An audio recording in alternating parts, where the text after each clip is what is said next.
তো বন্ধুরা দেখো, এখানে একটা ফাঁকা ঘর জায়গা, মানে কেউই নেই, তার খেতে এসে মানে খেতে বসবে তোমাদের দাদাভাই, তবে এখানে অপমান হয়েছে।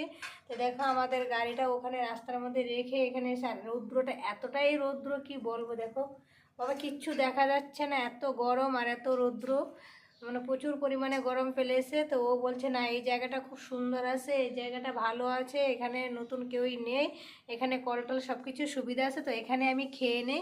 তো আমাকেও খুব ব্যাঘাতটা মানে করেছে যে ভাত খাও, দুই গাল খাও, দুই গাল খাও, না শরীর খারাপ করো। তো আমি আবার যেখানে সেখানে খেতে আমার আবার ভালো লাগে না। আর ও একটা ব্যাপার কি, না খেয়ে থাকতে পারে না, এক গাল খাক আর দুই গাল খাক, ওর খেতে হবে টাইম মতন।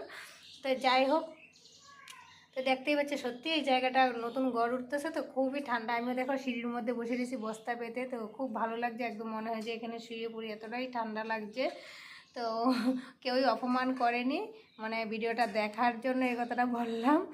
কিন্তু তো যাই হোক, ভিডিওটা আর বেশি বড় করবো না, এখানেই শেষ করবো। যদি ভালো লাগে অবশ্যই একটা লাইক করে চ্যানেলটাকে সাবস্ক্রাইব করে আমাদের পাশে থেকে দেখা হবে পরের ভিডিওতে। তোমাদের দাদাভাই হাই করো। হ্যাঁ, রৌদ্রের জন্য কিছু দেখা যাচ্ছে না, ঠিক আছে রাখলাম তাহলে।